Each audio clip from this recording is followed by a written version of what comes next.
What's good, guys? LM7 back again with another review. This time we're taking a look at another. It's a normal set, but it's interesting. So, without further ado, today we are looking at the Imperial Dropship versus Rebel Scout Speeder. 40755, ages 8 plus, 383 pieces, and does include one of the 25th anniversary bonus collector minifigures. So, as you can also see, it has the 25th anniversary kind of chrome Lego piece border. I think I still prefer the black, but I think I said that already in a video. However, you'd be like, okay, why is this set weird? So, it kind of came out of nowhere, kind of released at a weird time. Came out after the August wave, and I think it came out with Jabba's sail barge, which is weird because, why would you compete with that? It's also a 407 number and not your classic 75 number type set, so it doesn't actually fall in line. And it's like a combined rehash of two really old sets that I actually got when they came out. I think it was in like 2006 or 7. The Rebel Scout Speeder and Imperial Dropship were both separate sets. They were both battle packs. They're both $10. I'd love to compare them later, but I don't have them with me right now. Anyway, moving on. Enough rambling. You get 3, they call them Rebel Fleet Troopers in this one. 3 Rebels and 3 Stormtroopers, plus your exclusive QTKT, which is just a pink R2-D2, and it's kind of silly. So you can see some features, and we'll get all to that later. And you can see some other stuff, just a different scene. I don't think anyone does it like that. So let's get into the dudes, our little guys. So we start off with QTKT. This is your exclusive minifigure. Can only get it in this set, and you'll probably never see it ever again. Basically just a pink R2-D2, no back printing, so, not ultimate collector worthy, but still collector material. And it's got this yellow printing on the top, and it's interesting, to say the least. You also get, just like the last time they did in collector figures, you get a little display stand, and it's just printed 25 years of Lego Star Wars. It's 3 pieces. They give you that 2x4 piece to connect with all the other ones, but I just put it there because my display is different, and I've been moving stuff around, so. And you just put it on there, and whatever. So that's it for that. Then we have 3 Rebel Troopers, and they're all similar. Same printing on all of them, and they all have gray legs and everything. But they have dual-sided faces, and they're actually all different people, which I think is a nice touch. The first edition of the set, they were all the same happy face dude, I believe. Maybe they were angry face, I don't remember. But they all have different expressions. This guy's a little older, looks a little more haggard. Apparently he's the one who gets shot or watches his friend die, one of the two. And then we have, so you get 2 guys, and we just assume 2 guys and a female in this one. Angry, normal. I guess she's angry when either the old guy or the other guy die. I guess we'll never know. That's for you to decide, actually. So our 5th minifigure, and this set has a lot. I'll talk about the price of this set in a minute.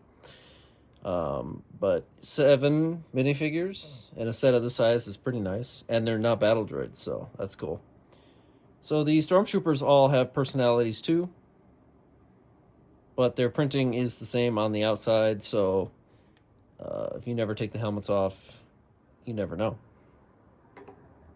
But I like that I like that they do this nowadays.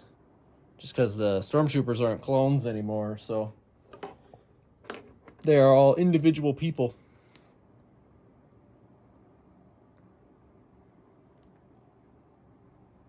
And to note, the stormtroopers do not have double-sided faces. Only the rebels do. Okay, cool. So we looked at the dudes.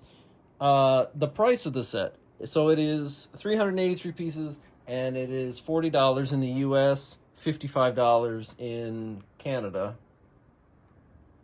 So the price isn't terrible, but as you can see, the actual set isn't huge.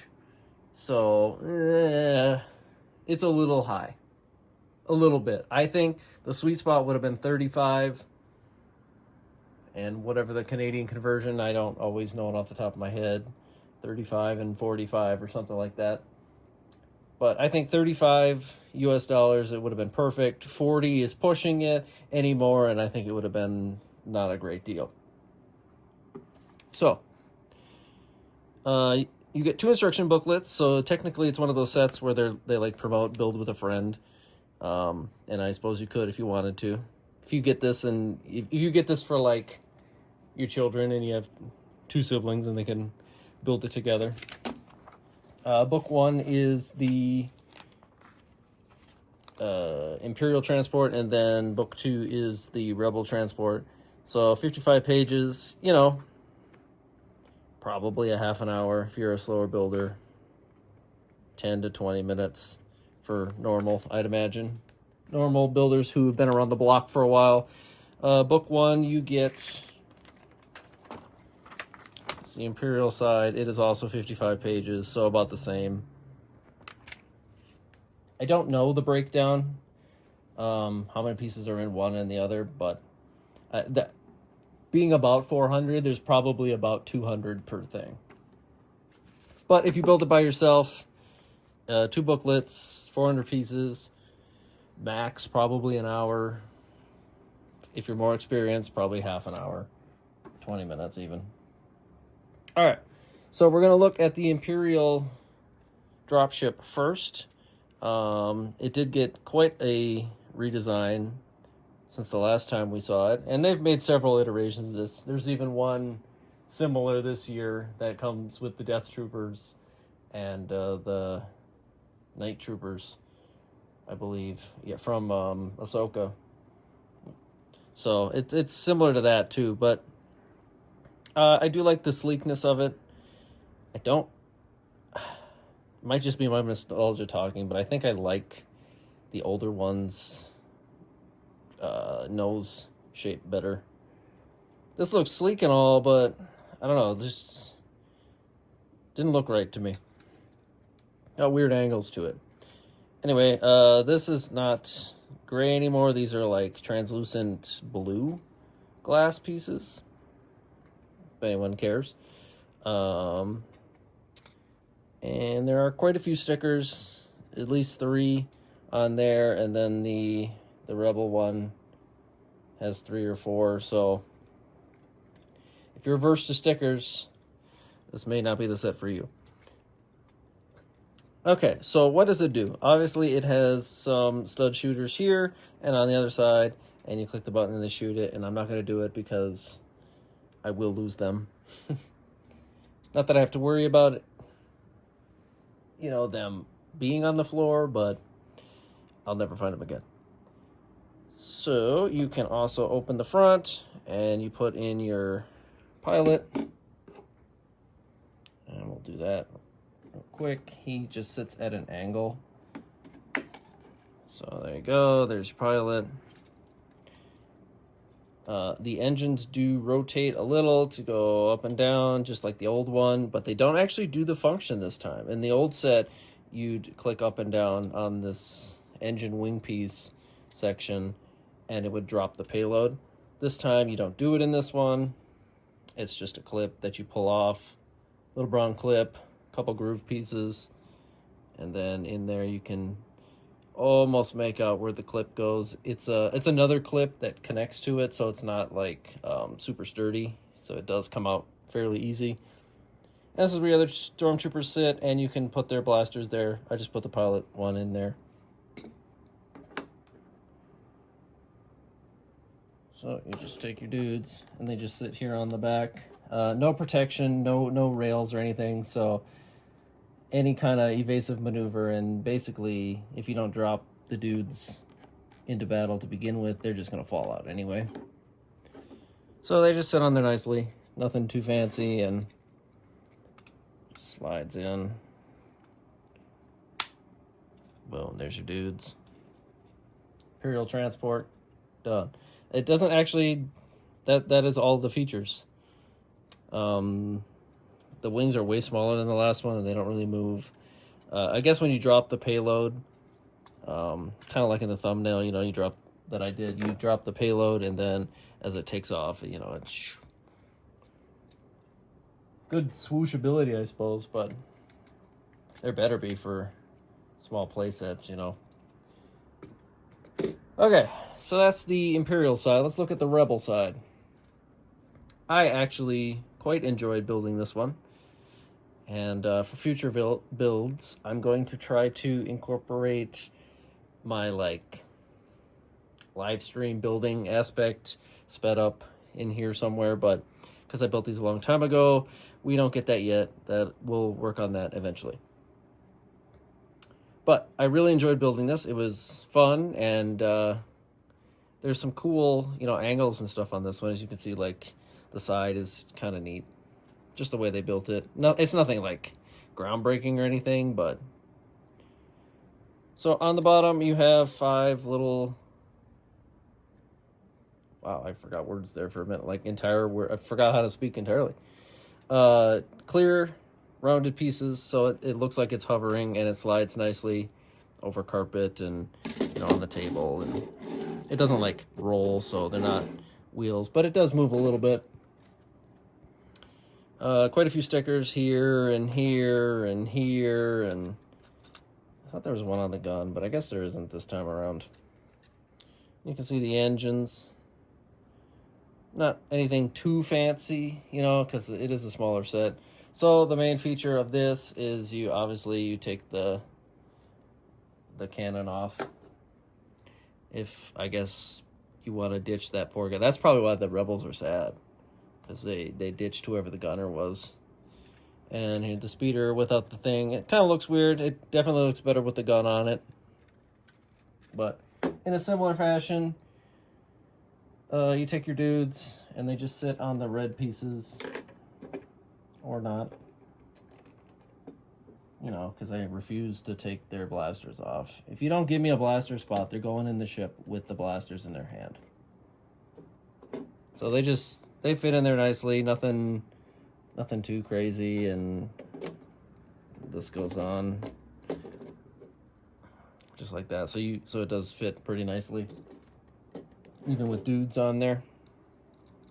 But taking a look at this also has some stud shooters on either side. I really like this piece.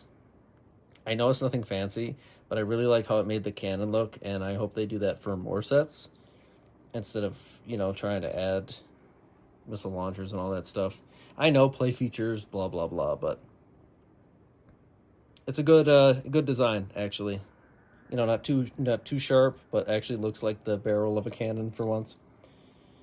And it's got little ladders for your dudes to climb up, you to pretend, and a little control panel, and obviously your dude just sits on there.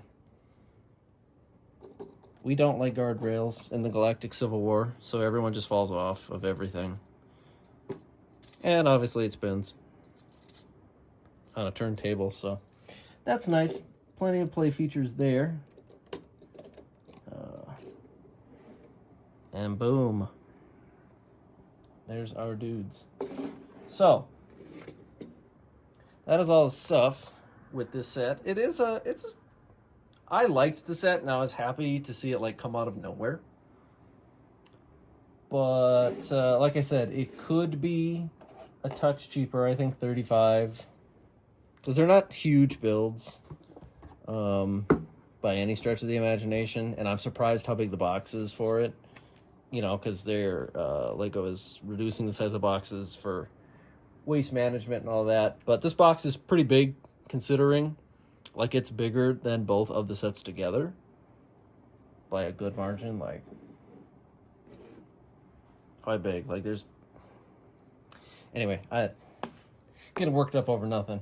I think 40 is okay. If you don't already own this set, I'd try to scoop it up if it's something you do want, just for the fact it is a weird kind of promotional set. So, like, never really know, are they going to pull it? You know, has it sold well? They're going to pull it off shelves in a year, 2 years? You never know.